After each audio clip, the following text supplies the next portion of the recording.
राम राम दोस्तों, चलते हैं बायोलॉजी के टॉप 30 चुनिंदे क्वेश्चन की तरफ। और आखिरी क्वेश्चन छोड़ दिया जाता है आपके कमेंट बॉक्स में, आपके उत्तर का रहता है इंतजार। सारा क्वेश्चन ना भी देखें कोई बात नहीं है, लेकिन आखिरी का क्वेश्चन जरूर देखें और कमेंट बॉक्स में आंसर देते जाए। SSC GD NTPC group D के लिए होगा रामबाण साबित। तो चलते हैं अगले क्वेश्चन की तरफ।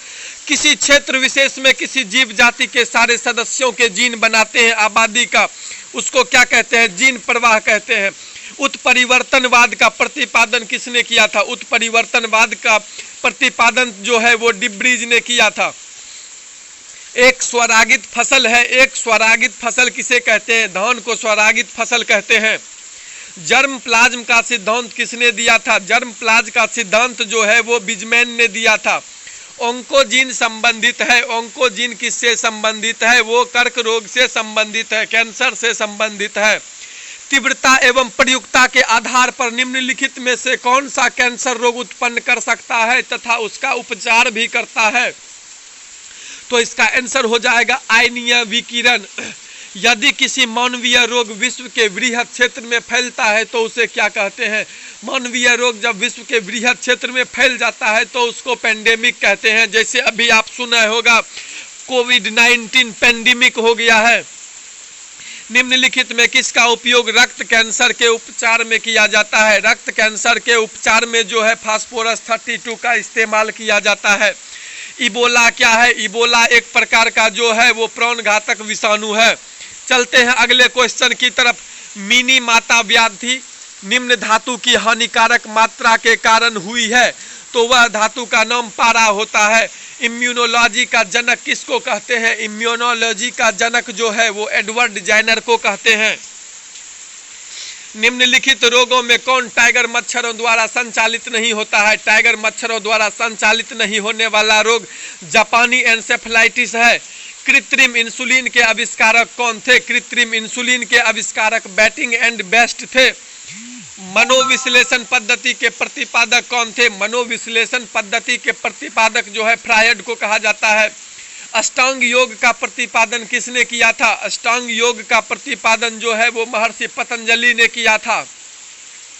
एलएसडी के प्रवर्तक कौन थे? एलएसडी के प्रवर्तक जो है वो हाफमैन को कहा जाता है। अष्टांग योग का प्रतिपादक किसने किया था? अष्टांग योग का प्रतिपादन जो है वो महर्षि पतंजलि ने किया था। किस प्रकार के शराब के पीने से रोगी की मृत्यु हो जाती है? किस प्रकार के शराब पीने से रोगी की मृत्यु होगी? मिथाइल अल्कोहल के पीने से मृत्यु हो जाती है। अपनी महानता के बारे में झूठा विश्वास है। अपनी महानता के बारे में झूठा विश्वास है पैरानोइया। किस मनोरोग को पागल की संज्ञा दी जाती है? कौन ऐसा मनोरोग है जिसको पागल का संज्ञा दिया जाता है? तो साइकोसिस को पागल कहा जाता है। जिन बच्चों को सूर्य का प्रकाश नहीं मिलता है वह रोगी हो जाता है। विटामिन डी के कमी से रिकेट्स नामक बीमारी होती है। तो इसका मतलब है कि विटामिन डी की कमी होगी और रिकेट्स हो जाएगा उसको। तो चलते हैं अगले क्वेश्चन की तरफ। इटाई रोग शरीर के किस तत्व की अधिकता से होती है? इटाई रोग जो है शरीर में जब कैडमियम की कमी होगी तो ये रोग हो जाएगा। जयपुरी पैर का आविष्कार किसने किया था? जयपुरी पैर का आविष्कार जो है डॉक्टर सेठी ने किया था। निम्नलिखित में कौन सा एक रोग जीवाणु द्वारा कारित होता है और मक्खियों द्वारा विष्ठा के माध्यम से फैलता है? जीवाणु के चलते होता है, मक्खी द्वारा फैलता है, उसको टाइफाइड कहते हैं। निम्नलिखित में कौन सा रोग कीटवाहित रोग नहीं है? कीटवाहित रोग जो है बेरी नहीं है। ये विटामिन बी की कमी से होता है। कैंसर संबंधित है। कैंसर किससे संबंधित है?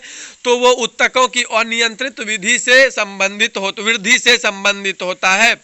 आधुनिक चर्म शोधन उद्योगों में ऐसी कौन सी धातु पाई जाती है जो विषैली होती है? आधुनिक उद्योग में धातु कौन सी पाई जाती है जो विषैली होती है? वो क्रोमियम होता है।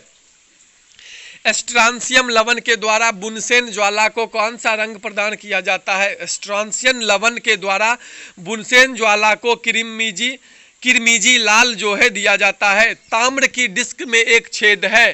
तांबे की डिस्क में एक छेद है। यदि डिस्क को गर्म किया जाए तो छेद का आकार बढ़ेगा या घटेगा? तो इसका आकार घट जाता है। विषाणु में क्या होता है? विषाणु में जो है उसमें न्यूक्लिक एसिड और प्रोटीन पाया जाता है। निम्नलिखित में कौन सा रोग विषाणु के कारण होता है? चेचक, हैजा, मलेरिया, यक्ष्मा। चेचक जो है विषाणु के कारण होता है। एड्स का क्या कारण होता है? बैक्टीरिया, अमीबा, वायरस, फफूंदी। एड्स जो है वो वायरस के कारण फैलता है। HIV किससे संबंधित है? Cancer, hepatitis, plague, AIDS. तो ये एड्स से संबंधित है। चलते हैं अगले क्वेश्चन की तरफ। इसका जवाब आपको नहीं दिया जाएगा। एड्स कैसे फैलता है, इसका आंसर आप देंगे कमेंट बॉक्स में। तब तक रहेगा आपका इंतजार। जय हिंद, जय भारत, वंदे मातरम, भारत माता की जय। मैं भी बेरोजगार, आप भी बेरोजगार। आप अपना आंसर कमेंट बॉक्स में देंगे। एड्स कैसे फैलता है? हाथ मिलाने से, शारीरिक संपर्क से, कीटों से, श्वास संपर्क से।